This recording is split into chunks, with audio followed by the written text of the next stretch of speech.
मनु के सामाजिक विधि संहिता पर प्रकाश डाले। एथिक्स एंड वैल्यूज सेमेस्टर 2 का ये बहुत ही ज़्यादा इंपॉर्टेंट सवाल है, जिसे मैं आपको एक आसान नोट्स के साथ आसान भाषा में समझाऊंगा। अगर मेरा ये वीडियो आपके लिए हेल्पफुल हुआ तो मेरे चैनल को सब्सक्राइब करें, वीडियो को अधिक से अधिक लाइक एंड शेयर करें। तो चलिए आंसर को डिस्कस करते हैं। मनु ने वेदों में किए गए बातों को ही आचार माना है। आचार का मतलब होता है दोस्तों हमारा व्यवहार, और उसी के अनुसार उन्होंने आचार को लोगों के लिए महत्वपूर्ण माना है, क्योंकि एक व्यक्ति अपने व्यवहार से ही जाना जाता है।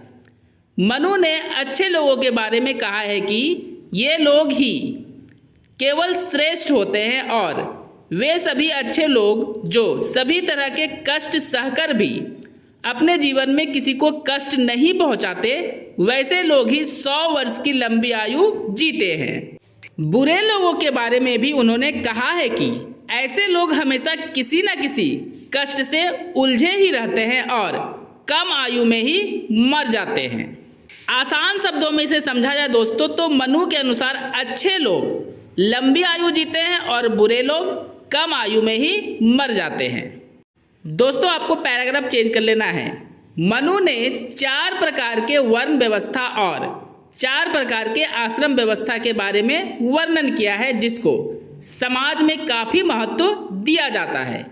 वर्ण व्यवस्था के बारे में उनका मानना है कि ब्रह्मा यानी भगवान ब्रह्मा से इन 4 वर्णों की उत्पत्ति हुई है। इस दुनिया को सही रूप से चलाने के लिए ब्रह्मा ने अपने मुख से ब्राह्मण, कंधे से क्षत्रिय, कमर से वैश्य और पैर से शूद्र की उत्पत्ति की है। उनके अनुसार यानी मनु के अनुसार ब्राह्मण का कार्य वेद पुराण का पाठ करना और शिक्षा देने का होता है। क्षत्रिय का कार्य शासन करना और रक्षा करने का होता है। वैश्य का कार्य व्यापार करने का तथा शूद्र का कार्य सबकी सेवा करने का होता है। और इस तरह से एक अच्छे समाज के निर्माण में इन 4 की अहम भूमिका होती है। मनु के अनुसार ब्रह्मा ने ब्राह्मण को सफ़ेद, क्षत्रिय को लाल, वैश्य को पीला और शूद्र को काला रंग का प्रतीक प्रदान किया है, जिसका सीधा सा मतलब है 4 वर्ण का अपना अपना एक रंग है और यही उनका प्रतीक भी है। मनु के अनुसार एक अच्छे और सभ्य समाज का निर्माण इन 4 वर्णों का एक दूसरे की सहायता करने से ही होता है। आई होप दोस्तों आपको 4 वर्णों के बारे में अच्छे से पता चल गया होगा। तो चलिए पैराग्राफ चेंज करते हैं और अब आश्रम व्यवस्था को डिस्कस करते हैं। मनु ने 4 आश्रमों के बारे में निम्नलिखित रूप से व्याख्या की है। पहला आश्रम है ब्रह्मचर्य आश्रम। यह आश्रम मनुष्य का पहला आश्रम होता है। इस आश्रम की शुरुआत 0 से 25 साल तक की होती है, जिसमें मनुष्य को गुरु के आश्रम में रहकर शिक्षा प्राप्त करना होता है। मतलब ब्रह्मचर्य आश्रम का सीधा सा मतलब है शिक्षा प्राप्त करने वाला आश्रम। इस आश्रम में शिक्षा के अलावे गुरु की सेवा करना और सभी प्रकार के संस्कार के बारे में सिखाया जाता है, जिसका सीधा सा मतलब ही है दोस्तों शिक्षा प्राप्त करना, चाहे वो शिक्षा किसी भी प्रकार का हो, और अपने गुरु की सेवा करना। दूसरा आश्रम है गृहस्थ आश्रम।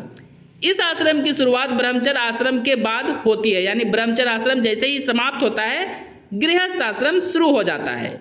इसकी अवस्था 25 से 50 साल तक की होती है, यानी गृहस्थ आश्रम 25 से 50 साल तक की होती है।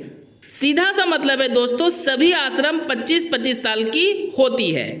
इस आश्रम को मनु ने सबसे श्रेष्ठ आश्रम कहा है, क्योंकि इसी आश्रम के कारण अन्य तीनों आश्रम की उत्पत्ति होती है। इस आश्रम में आकर ही लोग विवाह करते हैं और विवाह से उनको संतानों की प्राप्ति होती है, जो इस संसार को आगे बढ़ाने का कार्य करती है। इसलिए मनु ने इस आश्रम को ही सबसे महत्वपूर्ण और श्रेष्ठ आश्रम माना है। सिंपल सा शब्दों में अगर देखा जाए दोस्तों तो मनु ने इस आश्रम को इसलिए भी महत्वपूर्ण माना है क्योंकि अगर लोग इस आश्रम में आकर संतान की उत्पत्ति विवाह के द्वारा नहीं करेंगे तो फिर सभी आश्रमों का कोई मतलब ही नहीं रहेगा, जब इंसान होंगे ही नहीं। तीसरा आश्रम है वानप्रस्थ आश्रम। गृहस्थ आश्रम के बाद 50 से 75 साल तक का समय वानप्रस्थ आश्रम का होता है। इस आश्रम में आकर लोग अपने परिवार के छोटे लोगों को ज्ञान की बातें जो उन्होंने अपने जीवन में सीखी है उसे ही सिखाते हैं। इसी आश्रम में आने के बाद लोगों के मन से मोह माया का धीरे धीरे त्याग होने लगता है और ईश्वर की भक्ति में लोग अपना समय अधिक देने लगते हैं। आई होप दोस्तों आपको सभी आश्रम अच्छे से समझ में आ रहा होगा। चौथा आश्रम जो लास्ट आश्रम है, संन्यास आश्रम। वानप्रस्थ आश्रम के समाप्त होते ही संन्यास आश्रम शुरू हो जाती है। इसकी शुरुआत 75 साल से होती है और 100 सालों तक चलती है, क्योंकि दोस्तों हर एक आश्रम का जो समय होता है वो 25 साल का होता है। यह अंतिम आश्रम होता है जहां पर आने के बाद लोग अपने घर और परिवार को छोड़कर ईश्वर की भक्ति में इधर उधर भटकते रहते हैं। ये लोग वापस कभी भी अपने घर नहीं आते हैं और ईश्वर की भक्ति वनों और पहाड़ों में करते हुए मर जाते हैं। ऐसा जीवन जीने के बाद ही लोगों को मोक्ष की प्राप्ति होती है और इस आश्रम का यही तो उद्देश्य होता है। मतलब लोगों का मानना है कि ईश्वर की भक्ति में अगर हम घर द्वार छोड़कर वनों और पहाड़ों में मर जाते हैं तब ही हमें मोक्ष की प्राप्ति यानी स्वर्ग की प्राप्ति होती है। और लास्ट जो है संन्यास आश्रम, इस आश्रम का यही लोगों का उद्देश्य होता है, मोक्ष की प्राप्ति करना। दोस्तों मेरा ये नोट्स अगर आपके लिए हेल्पफुल हुआ है तो चैनल को सब्सक्राइब करें, वीडियो को अधिक से अधिक लाइक एंड शेयर करें। अब आपको पैराग्राफ चेंज कर लेना और लिखना है, संक्षेप में हम देखते हैं कि मनु ने सामाजिक विधि संहिता का वर्णन काफ़ी अच्छे से किए हैं और उनके बहुत सारे नियम को हिंदू समाज के लोग आज भी पालन किया करते हैं।